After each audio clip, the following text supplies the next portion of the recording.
It's Talk Funny, a podcast by Mark Bailey and other comics from all over. We came to Japan to see how you are supposed to wash your hands in Japan in a public restroom in warm water.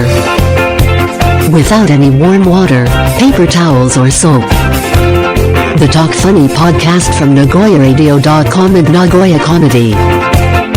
Here's Mark Bailey. It's Mark Bailey with Mike Miller, Talk Funny. Hi. Oh, I was saying, you said Tucker Carlson. We're talking about Tucker Carlson. He's kind of libertarian, and he's anti-war, which is great. Yeah. I'm anti-war. Yes. And so is Tulsi Gabbard. That's what I love about her. And she's hot. I like her. Yeah, and she's anti-war. She could be president 16 years. I hope so. So she's got some. She good needs stuff. a little bit more tried and tested. Yeah. And she's telegenic enough, and she's libertarians and conservatives are kind of becoming anti-war. And during the Obama administration, they're always anti-war. Well, it's weird how that happens. Yeah, I think libertarians have always been anti-war. I think conservative, not all conservatives, but neoconservatives are the warlords. You know what I mean? Because they believe that they can spread American freedom around the world through invasion. That's their whole idea. A lot of them, right. Like Bill Kristol, and it's really funny because they've all changed, right? Bill Kristol, David Frum, all of these super neocons who were so pro-Iraq war are now like, oh, Trump is out of control. He wants to do this, and it's like, you remember like a couple years ago when you guys were like, let's go into this country and this country. You know what I mean? I'll give John Bolton points for like consistency because he's always been like, we just got to bomb Iran, and then Trump kicked him out. Like, what happened, man? What happened? Where's the love? Come on. Well, Trump said you're a little aggressive. Yeah, a little aggressive. Tone it down. Just a little. Tone it down, Tony. Just a little. You mentioned that I don't always agree with Tucker Carlson, and he said, but I do agree with him. But I'm agreeing with his anti-war thing, yeah. And I think he had Tulsi on. He was fair with her. He's had some people. Didn't he have Yang on? I think so. I think he's had everybody fair on. With him. And my point was, I said, and you know that the parts that you don't agree with Tucker Carlson on because you got to see him. And that's my whole thing with whether you agree with someone or not, they need to have a platform so we can know where they are, if you agree with them or disagree with them. You know, I don't like when people say, I would never listen to Glenn Beck. Why? Because I don't like what he says. What does he say that you don't like? I don't know, because I never listen to him, because I would never listen to him. You know, these are the kind of guys, if you never give them a platform, they're going to show up one day at a mall and shoot you, shoot some other people. Let's hope not. And who knew that he thought that? Well, no, because you didn't want to hear it, Mike. You didn't want to hear it. I think, hear it. Hear it, find his address. Now we know Ixnay on Acme. You know, not so much on Mike. He's got some weird, he stands up. No, it's not me. He's always got Passport Japan that says, you know, when he's talking to me and he's like spreading papers around, this guy's kind of dangerous. These are vicious rumors and lies spread by the mass media about me. If I say that about a certain person, then you think I'm bad-mouthing him, but you do keep it in the back of your head, and then when he goes crazy and shoots up people at a mall, you go, Mark and Mike kind of mentioned that he was kind of an a-hole. In the previous podcast, we were talking about Joseph Heller. My parents knew him. Wow, really? Yeah, we lived in our neighborhood. He was Amazing. just this nerdy guy, and he just complained a lot. Wow. He is a very interesting person because he was a prisoner. He went to war. He was a prisoner of war, and he survived the bombing of Dresden, which is one of the worst bombings of the Second World War. It was the closest thing to napalm before napalm was invented. Joseph Heller, so I think we mentioned this before, but that's where he got Catch-22 from, because he really did, I think I said this story before, it's worth repeating.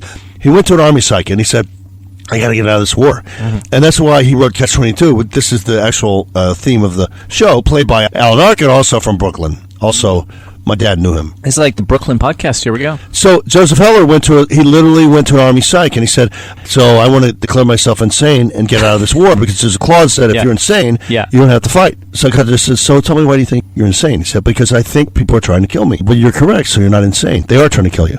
He said, but I'm flying up in a plane, and people are shooting at me. He goes, yes, that's true. They are. He said, so it makes me paranoid. He goes, yeah, that would. It would make you paranoid. He just wrote down what the psychiatrist said, and he made a movie out of it, a screenplay and a book out of it, right? Catch-22. Said, so I thought if I was insane, I could get preempted. He said, but no, your fear is that everyone's trying to kill you, and you're correct, so that's not insane. I said, okay, what would be insane? And the psychiatrist said, what would be insane is if you wanted them to shoot you and kill you, and that you thought that's what you wanted. That would be insane, because you'd be suicidal. He said, okay, so I do want them to shoot me and to kill me. That's what I want. And he said, well, that's going to happen.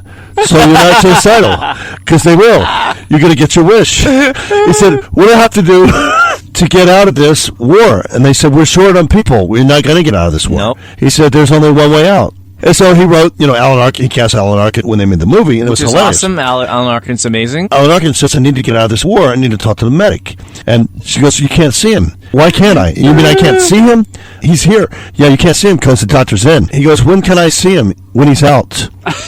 When he's out. And so then he leaves. He goes, I don't understand this conversation. And then Alan Arkin, he comes back and he goes, the doctor's not in. That's correct. Can I see him? Of course not. Why? Because he's not here. But when he's here, I can't see him. That's correct. But when he's out, I can't see him. I'm starting to think that you don't want me to see the doctor. That's correct, sir. Mm-hmm. You got it. He goes, that sounds like a catch-22. She goes, best one there is. Yeah. Catch-22. That's some catch. That's the callback to the whole movie. Yeah. So I had a Mel Brooks story. The battle. He was in World War II. He was communications, maybe a sergeant. He was in the army, of course, fighting Nazi Germany. And he was communications specialist. So his job was to re-rig the Nazi propaganda speakerphones that were all over the city. Mm-hmm. He took out the message. This is a physical loudspeaker. It was broadcasting, you will comply. Yeah. And so he changed that, and he was supposed to put in, you're now in the hands of the Allied forces. We will not prosecute you if you do not fight. But he said, can I do one thing before? He said, only one thing. So he played Tootsie Goodbye, which is written by Jews. It's in the square, and all these Nazis are marching. That's where he got Springtime for Hitler. Awesome. Tootsie Goodbye. And then he said, then the corporal came along and said, what are you playing this Yiddish song? He said, why are you playing this Yiddish song in a town that was just taken over for Nazi invasion? And he said, where else would I play it? Why not? So he said that's why he got Springtime for Hitler. Yeah. So Mel Brooks, thank God he wasn't shot. Genius. Wouldn't have had Blazing Saddles. No. What a loss. Genius. Unbelievable. He's still alive. Yeah. At this point. What chutzpah. You're in World War II. I would be soiling my pants. Yeah. In, occupied Nazi territory. The corporal tells you put this on, you put it on now. It's life or death, Put it on. Yeah, that's awesome. That's awesome. Amazing. So what we're trying to say is art, as we said before with Gordon Vidal, art is, you need it. We're going backwards now. We're going with ASMR. I think that the first lizards were going, one day we will have speech and comedy, and we're going to have to lie on these sounds. Wouldn't that be grand? Here's for the millennials.